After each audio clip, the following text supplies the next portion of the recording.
The Enigma of Rubeus Hagrid, the story of an outcast who became a hero. Behind the shaggy beard and gentle smile lies one of the most tragic destinies in the wizarding world. Rubeus Hagrid, a giant among men and a man among giants, has always been trapped between two worlds, never fully accepted by either. His enormous figure has cast a shadow over the grounds of Hogwarts for more than 70 years, but few truly know the darkness this gentle soul carries within. Imagine a 3-meter-tall giant with hands the size of trash can lids, who weeps over dead dragons and brews tea for first years. His beard is a tangled mass of wire, his beady eyes are swallowed by wrinkles born of constant smiling, and his voice trembles with emotion whenever he speaks of his babies, creatures the rest of the world deems monsters. That is the paradox of Hagrid, a being of immense physical strength and infinite emotional fragility, capable of bending a shotgun barrel with his bare hands, but powerless to stop his own tears at the sight of a wounded unicorn.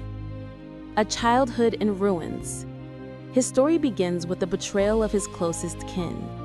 His giantess mother, Fridwulfa, couldn't bear the shame of birthing a runt, as the giants called Hagrid, since he was only 3 meters tall.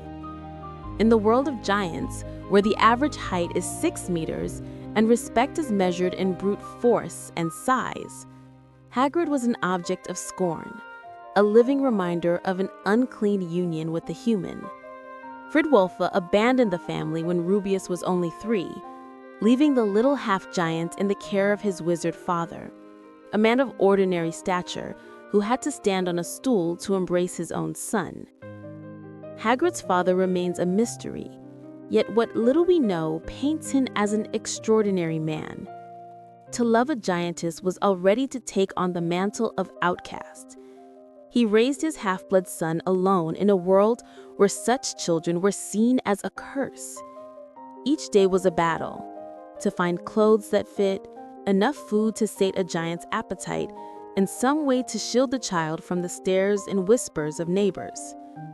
When Hagrid's father died at the start of his 2nd year at Hogwarts, the 12-year-old boy was left utterly alone, too human for giants, too much a giant for humans, an orphan in a world where blood determined destiny. A fatal friendship.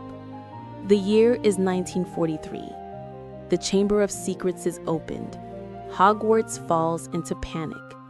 A student called Myrtle Warren is found dead in the girls' bathroom. Petrified bodies appear in the corridors, and not even Dumbledore can identify the source of the evil. The school is threatened with permanent closure. Amid this chaos, young Tom Riddle, a model student, teacher's favorite, and the future Lord Voldemort, finds the perfect scapegoat. 13-year-old Hagrid made an unforgivable mistake in the eyes of society. He befriended a monster, Aragog, an acromantula, the size of a small pony, was much more than a pet to the lonely boy.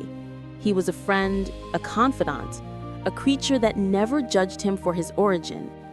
Hagrid raised the spider from an egg, carried secretly into the castle by a smuggler, and hid it in the dungeons, feeding it on scraps filched from the Great Hall.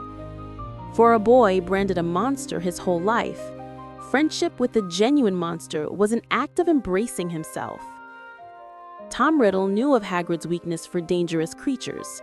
He stalked, framed, and accused him in one cruel, theatrical scene, bringing teachers directly to Aragog's secret lair and presenting himself as the hero who solved the crime. The spider narrowly escaped into the Forbidden Forest, while Hagrid remained caught red-handed, an enormous, awkward, stammering adolescent up against a silver-tongued star student. A broken oak wand, 16 inches, dragon heartstring quite bendy, perfect for transfiguration, became the price of a child's naive friendship. The Ministry of Magic never bothered with a proper investigation. Why would they? They had their culprit, the half-giant with a penchant for monsters, perfect for a prejudiced society's notion of guilt. But Dumbledore saw the truth where others saw only a beast. He alone defended the boy, and though he couldn't stop the expulsion, he ensured Hagrid could remain at Hogwarts as the groundskeeper's apprentice. Half a century in the shadows. From 1943 to 1993, 50 years of official disgrace. Half a lifetime with the stigma of murderer for a crime he never committed. Hagrid became the gamekeeper, living in a wooden cabin on the edge of the Forbidden Forest.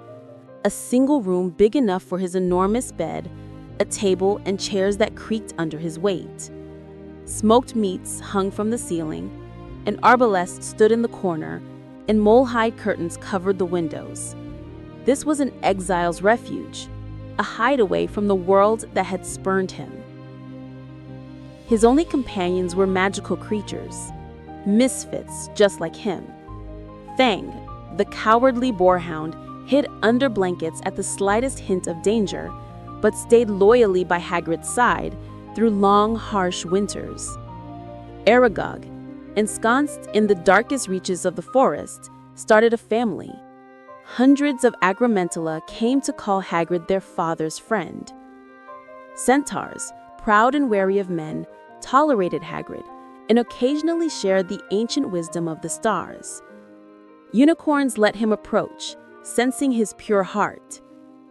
Thestrals, invisible winged horses only seen by those who'd witnessed death, became his charge. Every day, Hagrid patrolled the woods, checked poachers' traps, healed wounded creatures, and chased back whatever beasts grew too bold near the school boundaries. He knew every path, every tree, every sound in those ancient woods. The Forbidden Forest became his kingdom, a place where his size and strength were a blessing, not a curse. He hid the shards of his broken wand in a pink umbrella, a comically incongruous artifact for one so huge. The umbrella was a gift from someone who knew his secret, likely Dumbledore himself. Each spell was a violation of the law. Each act of magic a risk of permanent banishment. Hagrid's magic was clumsy, often producing unexpected results. A boat turning pink instead of yellow, or pumpkins sprawling into barn-sized monstrosities. But he kept trying because magic was a part of himself, one that could be taken but never truly destroyed. Keys to Destiny. On July 31st, 1991, at the stroke of midnight, everything changed. Hagrid burst into the hut on the rock amidst the tempest at sea, the door wrenched from its hinges, the storm howling in after him, as a silhouette like a living mountain filled the frame. Dudley Dursley cowered behind his father, Petunia shrieked, Vernon brandished the shotgun which Hagrid promptly tied into a knot with a flick of his wrist. And then Hagrid saw him, a skinny boy with battered glasses, untidy hair, and a lightning-shaped scar. Harry Potter, the son of James and Lily, the infant he had carried from the ruins of Godric's Hollow 10 years earlier, the only one to survive the killing curse. In that moment, with a single sentence, Hagrid changed two fates forever. For Harry, it was the end of life under the stairs and the beginning of a great adventure. For Hagrid, it was a chance at redemption, a chance to be for someone what no one had been for him, a guide, a protector, a friend. Their first trip to Diagon Alley was not only an introduction to magic for Harry, but a magical journey for Hagrid as well. He showed Harry Gringotts, secretly retrieving the Philosopher's Stone for Dumbledore, bought Hedwig the owl for his birthday, the first real gift in Harry's life, and treated him to ice cream at Florian Fortescue. From then on, Hagrid was the bridge between worlds for a boy who, much like himself, had never fit in. Their friendship became the bond of two orphans, two outcasts who found family in each other. Hagrid became the keeper of Harry's memories, of James and Lily, their sacrifice and the legacy they'd left behind. The Reluctant Professor. In 1993, Hagrid became the Care of Magical Creatures Professor, a triumph of Dumbledore over the system. 50 years of fighting for justice finally bore fruit. The once outcast was made a teacher. Yet nothing about it was easy. Hagrid had not finished school, had no formal qualifications. His knowledge was practical, born of survival in the woods, not of textbooks. His first lesson was both a disaster and a triumph. Hippogriffs, majestic creatures with a horse's body and eagle's wings, demanded respect and understanding of etiquette. Hagrid, thrilled to share them, underestimated students' fear and prejudice. When Draco Malfoy insulted Buckbeak and received a scratch, hardly serious but greatly exaggerated, Hagrid's world collapsed. Lucius Malfoy demanded the Hippogriff's execution. The Ministry called a hearing, and Hagrid spent sleepless nights poring over legal precedents he could barely read. His subsequent lessons were a constant balancing act between sharing his love for creatures and his terror of repeating mistakes. Blast-ended scroots, salamanders that lived in fire, nifflers who'd steal your every coin, each reflected some part of Hagrid. Misunderstood, frightening at first glance, but worthy of care and affection. The greatest of his projects were the blast-ended scroots, hybrids of manticores and fire crabs that he'd bred himself. Students were terrified of the stinging, biting, exploding, foul-smelling beasts. But Hagrid saw the wonder of genetics and magic, his babies worth protecting at any cost. He tended them at night, even as they outgrew sheds and became dangerously lethal. The love of giants. Madame Olympe Maxime entered Hagrid's life like a comet, bright, unattainable, sure to change everything. The headmistress of Beauxbaton's Academy arrived at the Triwizard Tournament in a coach the size of a house, drawn by giant winged Abraxan horses. Nearly Hagrid's stature, she moved with dancer's grace, spoke with a song-like French accent, and fiercely denied any giant heritage. Hagrid fell instantly, hopelessly. For the first time, he met a woman who did not need to tiptoe just to speak to him face to face. He donned his best, abysmal, shaggy brown suit, attempted to tame his wild beard, and doused himself in so much cologne that students sneezed 10 meters away. Their moonlit walks to the carriage became some of the most tender, tragic moments of the fourth book. Drunk on the nearness of a kindred spirit, Hagrid confessed his background, his giantess mother, his wizard father, his childhood as an outcast. Maxime reacted with fierce denial. How dare he suggest she was part giant? She was merely big-boned. But beneath her anger lay fear, the fear of discovery, of losing the status she had fought so hard to achieve. Despite the initial rebuff, a bond grew between them. At the Yule Ball, they danced together, two giants among mortals spinning to the magic strains of an orchestra. For Hagrid, it was a moment of pure happiness. For the first time in years, he was not alone. Together they departed on a diplomatic mission to the giants, a bid by Dumbledore to bring them to the side of light in the coming war. Their trek through the mountains became a pilgrimage to origins. In the caves, they found not a proud people, but the battered remnants of a vanquished tribe, wild and savage, embittered by generations of persecution. Their appeal failed. Death Eaters had arrived first, promising vengeance. Still, even this disappointment could not destroy the kinship forged between them. They returned to their separate schools, their own worlds, but remained allies, two halves of a broken whole. And in the final battle, she fought at Hagrid's side, her French battle cry mingling with his savage roar, two half-giants at last accepting what they were. The journey to the mountains. The summer of 1995 turned the diplomatic mission into a pilgrimage, a search for a place in a world that never existed. Hagrid and Maxime traveled through half of Europe under the cover of night, refusing magical means of travel lest they be traced, choosing cramped Muggle trains, sagging bus seats, long hikes through icy passes where their size finally worked in their favor. In the mountains, Hagrid found not only the giant tribe, but his half-brother Grop, a 6-meter baby bullied for being the smallest among giants. Grop was wild, unable to speak English, dangerous even to Hagrid. Yet in the giant's eyes, Hagrid saw the same loneliness, the same lostness himself had known. This was family, the last slender thread binding him to the mother who left them. Bringing Grop to Britain was an act of desperate love and madness. Hagrid restrained his brother, hauled him across the continent, hid him from both Muggle and magical authorities. Every day was a torment.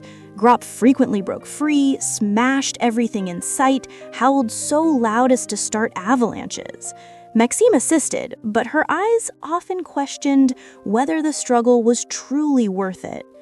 In the forest, Hagrid prepared a new home for Grop, a glade ringed by the biggest trees Grop soon uprooted. Lessons in English were slow and painful. When Grop finally managed Hager, Grop want Hager, Hagrid wept for joy.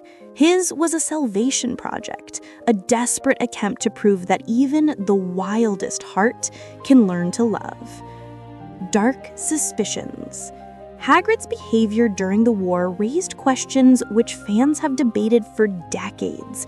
Too many coincidences, too many slips of the tongue, too many moments when his good-heartedness served the enemy. Was it villainy or tragic innocence? The first warning sign was the affair with Fluffy, the three-headed dog guarding the Philosopher's Stone. Hagrid let slip to a stranger in the Hog's Head how to lull the beast. Just play it music.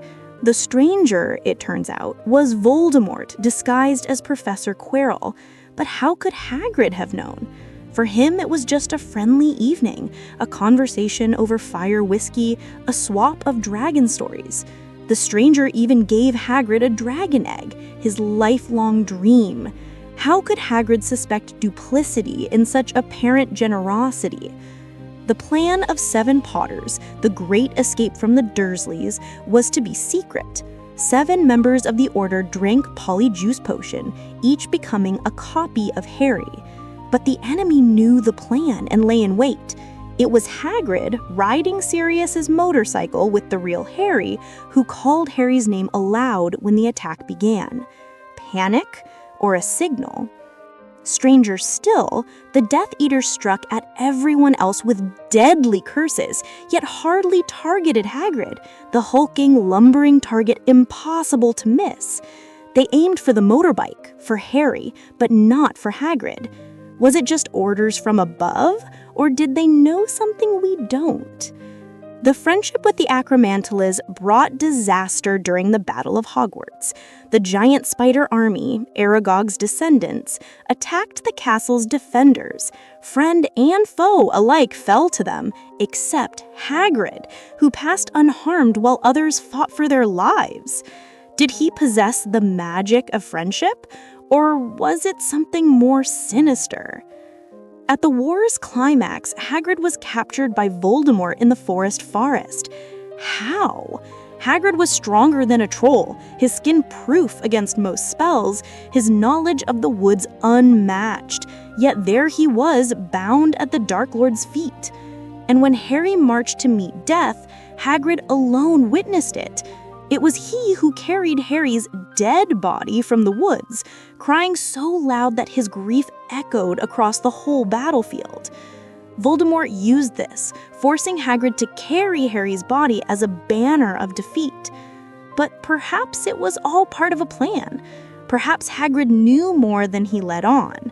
His sobs sounded genuine, but he'd already fooled the Ministry with Norbert the dragon and Buckbeak the hippogriff. The final battle. The image of Hagrid carrying Harry's body from the forest is the height of his tragedy.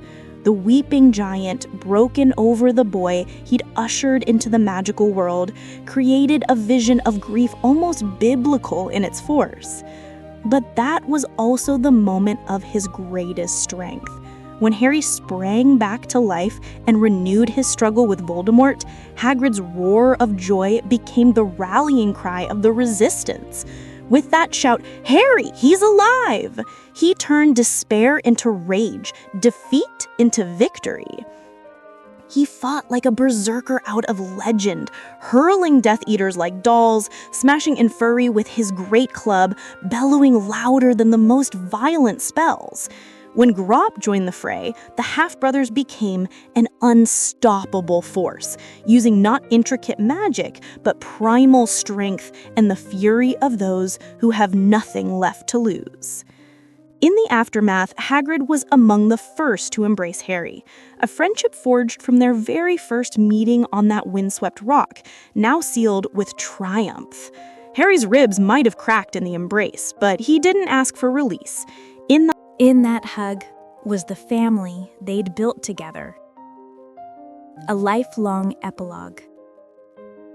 When the war was over, where else could Hagrid remain but Hogwarts? The castle was his home, the forest his realm, each new generation of students his family.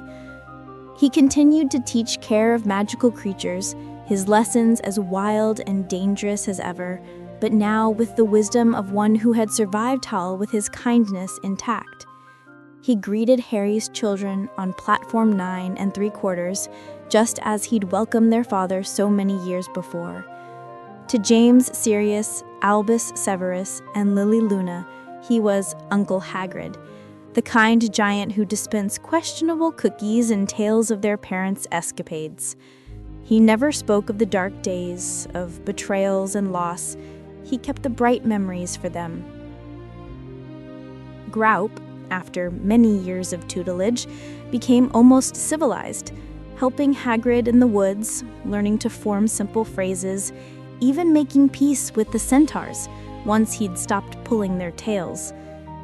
It was a small victory over prejudice, a proof that love and patience could change even the wildest hearts. Old wounds never fully healed. Hagrid still hid the fragments of his wand inside the pink umbrella, even as the Ministry looked the other way after the war. The official exoneration never came. Bureaucracy moves slowly, and a half-century-old case excites no one. But Hagrid no longer needed a parchment to prove his innocence. Those who mattered knew the truth.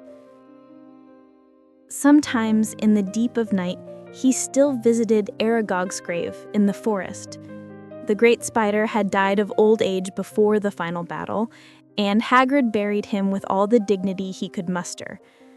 Now, bioluminescent fungi grew on the mound where Aragog rested, the forest's magic marking the grave of a creature who'd called it home for over a half-century. Hagrid brought flowers, whispered stories to the earth, shared news. Aragog's descendants remained in the woods, steering clear of the castle, the peace brokered in Dawdle held by bonds of respect. The legacy of an outcast. Rubeus Hagrid reminds us that heroes come in many guises. Not all wear Aurora's robes or triumph over dark lords. Sometimes heroism is simply remaining kind in a world that gives you 1,000 reasons to turn cold. His story is that of anyone who's ever felt too big, too small, too odd, too other. Each awkward hug from his enormous arms whispered the lesson that physical strength means nothing without emotional openness.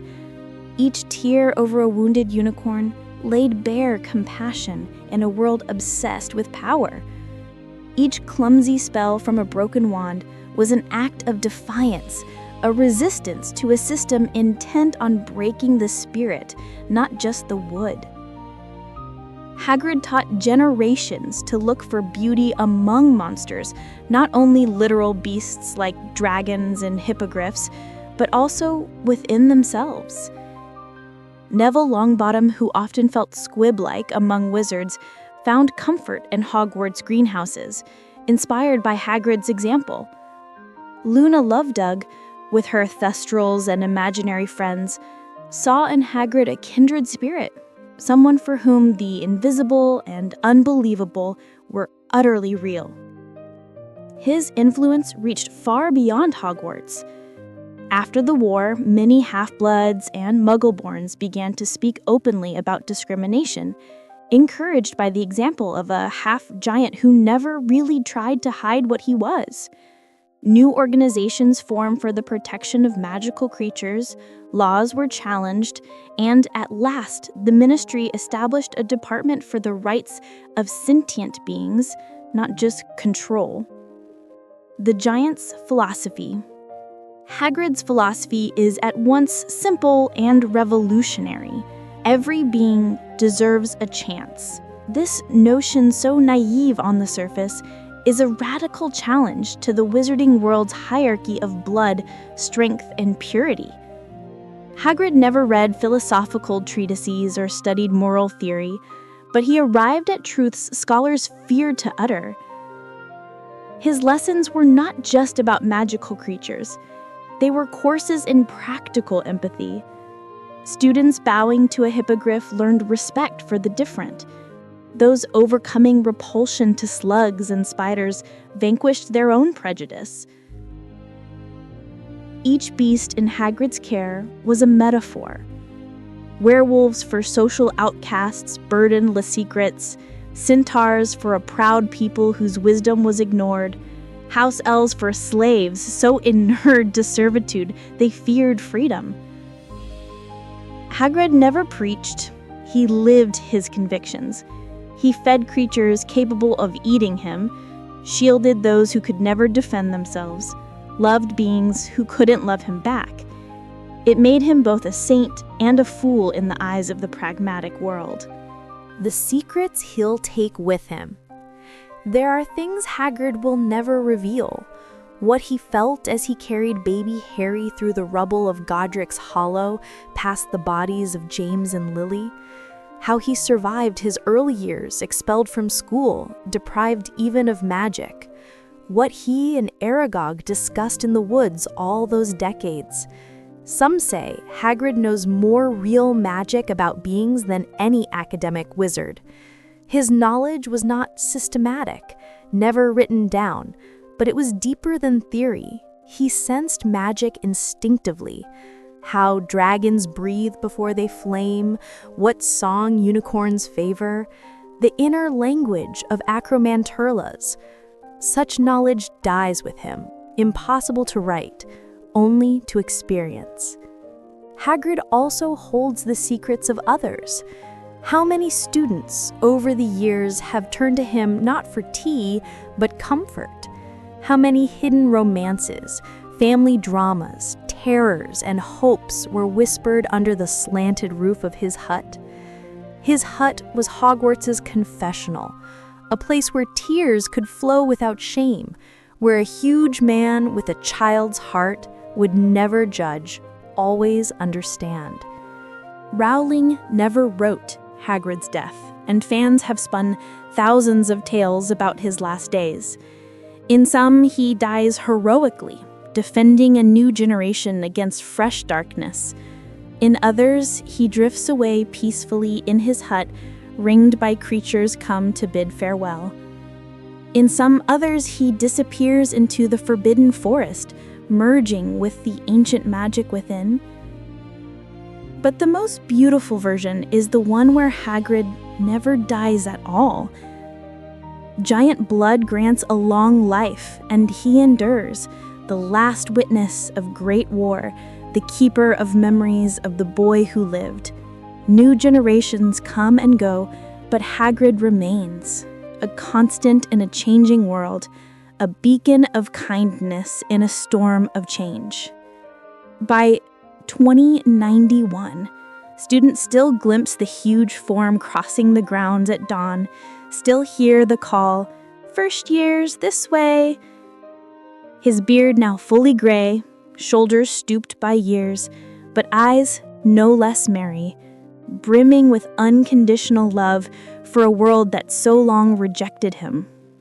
true magic. Ultimately, Hagrid's story isn't about spells or wands. True magic lies in forgiving those who hurt you, in seeing beauty where others see only ugliness, in the strength to be yourself in a world that demands conformity. Hagrid would never be a great wizard in the traditional sense. His spells would always be awkward, his magic clumsy and unpredictable.